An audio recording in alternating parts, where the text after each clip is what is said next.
रहीम, मेरा नाम है engineer Salman and welcome to S A solar. आज आपसे एक बहुत माइंड ब्लोइंग सोलर सिस्टम के बारे में मैं डिस्कशन करने वाला हूँ। इस सिस्टम की सबसे बड़ी खूबी मैं आपको बताऊँ तो ये 1200 यूनिट हर महीने जनरेट करेगा और सर्दियों में ये तकरीबन 35-36 हज़ार रुपये का फ़ायदा कर देगा क्लाइंट को, क्योंकि ये वापडा के ऊपर सेल आउट करेगा यूनिट्स और इनको भी यूनिट्स देगा। साथ ही साथ यूनिकनेस इस सिस्टम की ये है कि इस सिस्टम के अंदर हमने हाइब्रिड इन्वर्टर अलग लगाए हुए हैं और ऑन ग्रिड अलग लगाए हुए हैं। ऑन ग्रिड सिस्टम ये काम करेगा कि वो इनको भी लाइट बिजली देगा और साथ में यूनिट्स वापडा पे भी सेल आउट करेगा। और हाइब्रिड सिस्टम 5 किलो वाट का हमने लगाया, जिसको हमने 7 पैनल देकर तकरीबन 3200 वाट के पैनल उसको देकर इनके जितने भी घर के लाइट लोड्स हैं, मतलब लाइट्स हो गई, पंखे हो गए, एक फ्रिज हो गई, तो छोटे छोटे यूनिट्स हमने क्या कर दिए, लोड के यूनिट वो हमने हाइब्रिड को दे दिए ताकि बिजली चली भी जाए तो इनके पंखे, इनकी लाइट्स और इनका फ्रिज बिल्कुल शट ऑफ ना हो। 14 पैनल हमने ग्रोवाट इन्वर्टर को दिए हुए हैं, जिसका फंक्शन ये होगा कि वो इनको भी यूनिट्स देगा और साथ में बाकी जो यूनिट्स हैं वो वापडा के ऊपर सेल आउट करेगा। आप देख सकते हैं कि हमने इस स्ट्रक्चर के अंदर 2 पैनल्स की जगह वहाँ पे छोड़ी हुई है। ये जस्ट इसलिए की हुई है कि हवा वहाँ से आई या पीछे से आई तो ये हवा को रास्ता दे सके और इनके स्ट्रक्चर को किसी किस्म का जर्क महसूस ना। इस स्ट्रक्चर को तकरीबन 25 डिग्री एंगल के ऊपर हमने लगाए हुए हैं। देखिए, याद रखें, मैं पहले भी वीडियो में बता चुका हूँ कि एंगल के ऊपर कंप्रोमाइज़ नहीं करना। जितने भी क्लाइंट्स कॉन्ट्रैक्टर्स हैं और जितनी भी कंपनीज़ हैं वो एंगल तकरीबन 10-15 रख कर क्लाइंट को सेटिस्फाई कर देते हैं, क्योंकि गर्मियों में एंगल जितना कम हो प्रोडक्शन ज़्यादा होती है। इस मौसम में तो प्रोडक्शन टाइट होगी, आप कहेंगे यार हमारा बड़े ऐसे ही चल रहे हैं और बड़ा लोड उठा रहे हैं।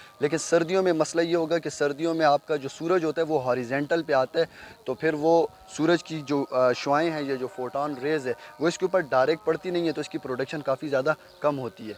तो हम लोग तो ऑन ग्रिड सिस्टम्स के ऊपर काम कर रहे हैं यार, हमें चाहिए कि हम एंगल इसका 25 रखें ताकि गर्मियों में भी प्रोडक्शन टाइट हो और सर्दियों में भी, क्योंकि हमें सर्दियों में घर में अगर लोड ना भी हो तो आप वापडा के ऊपर सेल आउट तो कर सकते हैं, ताकि रात को जितनी अप्लाइंसेस आपकी चलें तो वो वापडा के साथ यूनिट एक्सचेंज होकर आपका बिल ज़ीरो। इस स्ट्रक्चर की दूसरी ब्यूटी ये है कि इस स्ट्रक्चर को हम लोगों ने पैनल टू पैनल अर्थिंग इसकी की हुई है। पूरा स्ट्रक्चर डीसी अर्थ है और हर एक पैनल को दूसरे पैनल के साथ हम लोगों ने ये थिम्बल्स के ज़रिए से 4 mm डीसी वायर के साथ हम लोगों ने कनेक्ट करके सारे स्ट्रक्चर को अर्थ किए हुए है। मतलब कोई भी मिसाल के तौर पे शॉर्ट सर्किट हो या कोई मिसाल के तौर पे तंदर स्पाइक इसके ऊपर गिरे तो ये डायरेक्ट उसको अर्थ कर दे और आपका पूरा स्ट्रक्चर, आपके पैनल्स वो बच जाएंगे और ये आपका सारे का सारा करंट जो होगा वो अर्थ की तरफ जाएगा और आपका स्ट्रक्चर हर किस्म के नेचुरल हैज़र्ड से जो है वो महफूज है। स्ट्रक्चर को अगर आप देखें तो गार्डर इस्तेमाल किया, ये 12 इंच बाई 3 इंच का गार्डर है, तकरीबन या 16 गेज की चादर इसमें इस्तेमाल की गई है। ठीक है, नीचे अगर इसके पिलर को देखें तो 3 बाई 5 का ये इस्तेमाल किया गया और बाकी ये चैनल्स जो हैं ये भी तकरीबन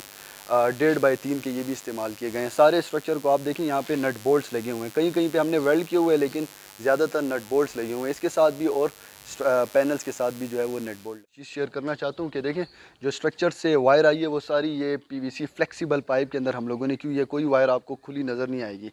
ये अर्थ वायर जो है ये भी नीचे गई हुई, इसको भी अभी हम फ्लेक्सिबल वो करवाते हैं, पीवीसी इसके ऊपर करवाते हैं ताकि ये भी कवर अप हो जाए। तो ये दोनों अर्थ वायर जो एक एसी और एक डीसी दोनों मुख्तलिफ अर्थिंग की तरफ इसी रास्ते से गई हुई हैं। चलते हैं अब आपसे मैं सारी इन्वर्टर की डिटेल शेयर करता हूँ।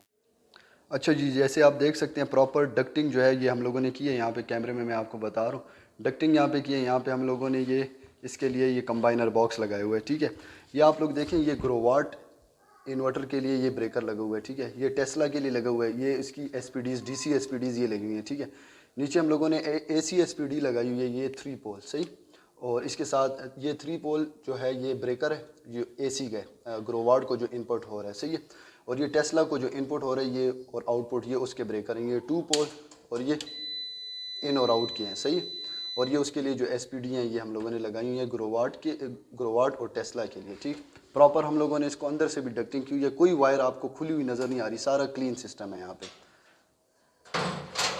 इसके बाद मैं आपको लेकर आता हूँ अभी टेस्ला इन्वर्टर की तरफ।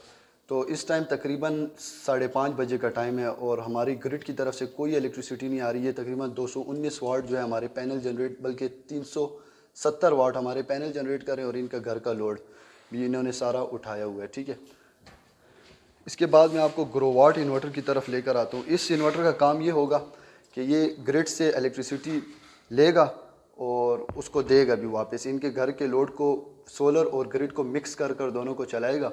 एक्सेस एनर्जी प्रोडक्शन जब भी होगी तो ये एक्स्ट्रा एनर्जी जो है वो वापडा के ऊपर सेल आउट करेगा और इनकी नीड को भी पूरा करेगा। तो मैंने आपसे कंप्लीट डिटेल शेयर की है। ये 14 पैनल हमने इसको तकरीबन 8 किलोवाट इनपुट इसको दिए हुए और 3 किलोवाट उसको پورا تقریباً 11 کلو واٹ کا یہ سسٹم ہے. بیٹریوں کے بغیر ہم اس کو چلا رہے ہیں. دیکھیں بیٹریوں کے بغیر تب آپ سسٹم چلاتے ہیں جب آپ اس کو کسی قسم کا ہیوی لوڈ اس پہ نہیں ڈالتے. بیٹریاں تب ضروری ہوتی ہیں جب آپ کے پاس اے سی ہو, تاکہ اے سی اسٹارٹنگ میں اگر زیادہ کرنٹ لیتے ہیں تو آپ وہ انورٹر اور سولر اور بیٹریاں مکس ہو کر اس کو ایک بار پش اپ دے دیں, پھر وہ رننگ پہ جو ہی آ جائے تو پھر آپ کو بیٹریوں کی کوئی ضرورت نہیں ہوتی. تو یہاں پہ ہمارے پاس ڈی سی انورٹرز جتنے بھی اے سی ہیں یا ہیوی لوڈ جتنے بھی ہیں اس کو ہائیبرڈ کرنے کی ضرورت نہیں تھی, اس وجہ سے ہم نے بیٹریاں بھی نہیں تھی. کمپلیٹ ڈیٹیل ہائیبرڈ اور آن گریڈ مکس سولر سسٹم کی جو میں نے آپ سے شیئر کی ہے. انشاءاللہ ملتے ہیں اپنی نیکسٹ ویڈیو میں, تب تک اپنی دعاؤں میں ہمیں یاد رکھیں.